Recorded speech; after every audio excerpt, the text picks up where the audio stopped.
Fall is approaching, and you know what that means? The weather's getting cooler, and the poncho is back. It is maybe 10 degrees out, maybe 12 now, but it is a gorgeous day, and I'll be damned if I'm going to stay inside while I could be out on the dock. So I'm going to be cozy, got my sun protection. Let's get to the reading.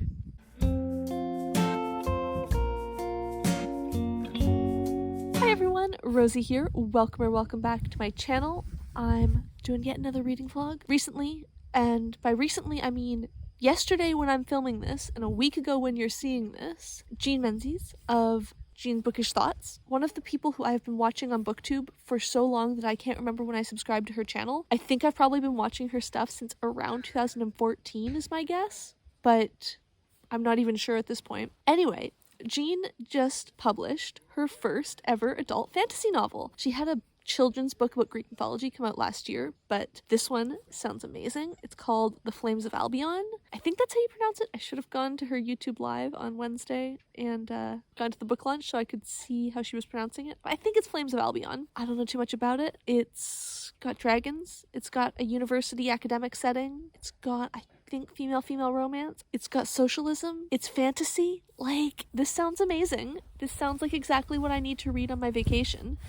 And I'm just so excited about it. So let's start reading and I'll let you know how I'm going. All right, it is later on Friday and I am now a third of the way through the book. I was excited for this book, but I also, like, whenever I'm like, right, I want to explicitly read this book now, I always get worried that I'm not going to like it, or like that I'm not going to get into it and I'm going to want to read something else. So I told myself I'm going to read at least a third of the book Friday, Saturday, and Sunday, and after that, if I feel like I want a break, I can read something else. All of this is to say, I'm only pausing to record this because I feel like I might end up reading all the way through. Then it's not much of a vlog. So I wanted to stop right now and explicitly record some like partway through thoughts. I don't know how to talk about it exactly because I don't read a lot of high fantasy, and I'm pretty sure that's what this is. So we've got like a magical kingdom where magical creatures live, and dragons exist, but they're very rare. There's only like 6 living dragons or something. And there's this university. I don't really know where it falls. I don't get the impression it's in the capital, but there's this great university, and this woman who lives and works there is cleaning one day, and this, what they think is a fossilized dragon egg,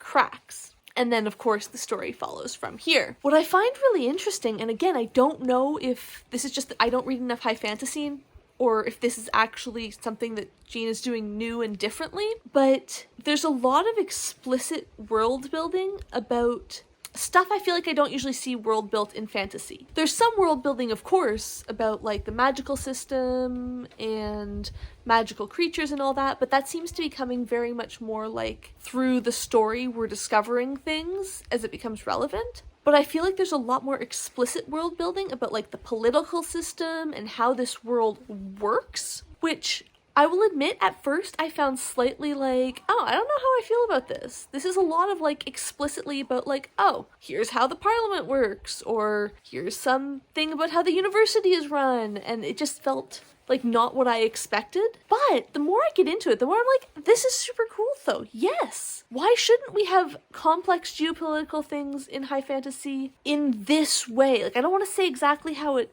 is because I'm not totally sure yet, but it doesn't feel like just the backstabbing family alliances type thing that you see in maybe Game of Thrones. Also, I can't really talk here because I never read past the 3rd or 4th book of Game of Thrones. In those early ones, you know how there's lots of political intrigue, but it's all just like people killing each other for power? This feels like a different vibe, but has a lot of that cool stuff going on, and I'm all here for it, because yeah, why do we have to have only one political system in our fantasy? I don't know where exactly Jean is going to go with all this, but I have to say, so far, I'm really enjoying this. It took me a while to get into. The first 10 to 15% maybe, I was a bit like, okay, I'm not really sure I'm super into this, but the more I've read, the more I'm just feeling like, oh wow, I'm excited about these characters, I'm excited about this story. So I think that's a really promising sign. Okay, I'm 75% okay, I can't do it.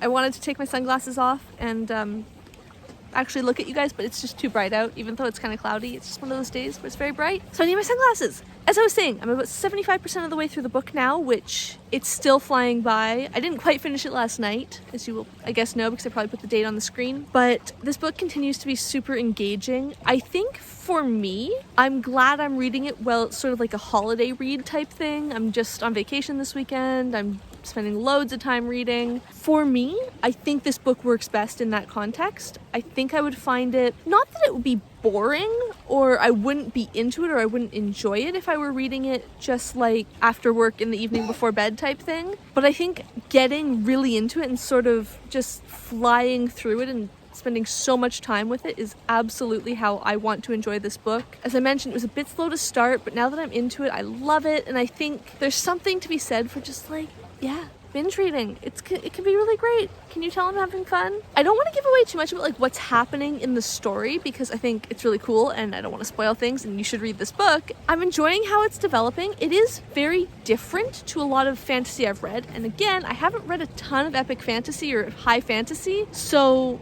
maybe it's not that unusual, but to me it's doing a lot of things that I don't feel like I've seen before and I'm enjoying it. There's a lot of the way problems arise and the way things are being dealt with that is really cool and new. It's definitely a fantasy with romance elements, which I think a lot of people really like. I'm enjoying it. I love the relationship aspect. I think that's super cute. It's very fun. I'm interested to see how it develops in the last quarter of the book because I don't know. I'll be interested to see what happens. For me, as you guys probably know by now, I don't like the kind of spicy scenes. This isn't exactly like full-on long descriptions of anything sexual, but it's also definitely not fully fade to black. And that, I know a lot of people like that, and I'm not saying it's a bad trait. It's just not what I really like in a book. For me, there's something a little bit like I'm sitting here eating cheese. I don't want to read about sex. But again, that's my personal taste. So if you like fantasy with a romance element, this is definitely that. What else to say? The dragon continues to be absolutely adorable and I am in love, so that's fantastic. Really, I think all there is to say is that I just want to finish this book, so I'm going to get back to that. It's awkward couch angle time. Let's see if I can get an angle where I don't have 5 million chins. Okay, I think this is slightly better. So, I finished the book. I had like 20 minutes left when I paused reading to make dinner last night, and then by bedtime I was like, I could read 20 minutes now, but I want to enjoy the last little bit of the book when I'm not falling asleep, so I waited until this morning. I don't know how I feel about the ending. This is a first book in a series. I know Jean plans to write more. I think it kind of shows. That's not a terrible thing. It's not the end of the world, but the story in this one really does not conclude anything. It's not the type of first book in a series that you could read on its own and go, that was a good book. I mean, it was a good book and I did read it obviously without the sequel out yet, but there's really nothing that's resolved. It's all setting up conflict and intrigue for the next book and the books after, I assume. It's not my favorite way to begin a series. I'm a little bit more patient with that when we're further into a series and like it's in the middle, but for the first book I do tend to prefer when it has a story within it that gets at least mostly wrapped up and then maybe there's like a, ooh, but this. So I don't know, it was still really good. I enjoyed it. I liked the writing. I like the characters. I'm really looking forward to seeing more of the characters. There's so much that's getting set up in this one that I feel like we haven't even had time to get to know everyone I want to. Like, we spent a lot of time with the main character whose name I'm not going to try and pronounce and her dragon and getting to know them, but there's all like her friends and these other side characters, and they seem interesting too, and I want to get to know them more, and I hope the coming books will. I think they will. So, as I mentioned yesterday, I think I'm really glad I read this on vacation. This was like the perfect chill, just like lying around binge reading all afternoon type of book. That's exactly how I wanted to read this. But I look forward to the sequel, and if you like fantasy and are interested in a fantasy novel that does things a bit differently, like the way the intrigue is structured is, not necessarily your typical, the way that, I I don't even know how to put it into precise words. It's just that this both feels very fantasy and also not like a lot of fantasy, so I don't know. I need to put the challenge out to some of my friends who read a lot more fantasy than I do to read this book and let me know what you think. Make your own videos about it, or just send me a message about it, because I almost feel like I need to now go and read a whole bunch of high fantasy books to be able to pinpoint why this one feels unique, and maybe you guys can like fast track that because you already read a whole bunch of high fantasy books. Anyways, this was really fun. I'm going to start reading another book. So yes, let me know down below, have you read this book? And if not, do you plan on picking it up and reading it? Because it is super fun. And if you like this video, please give it a like down below. If you would like to see more of my videos, please hit subscribe, and thank you for watching.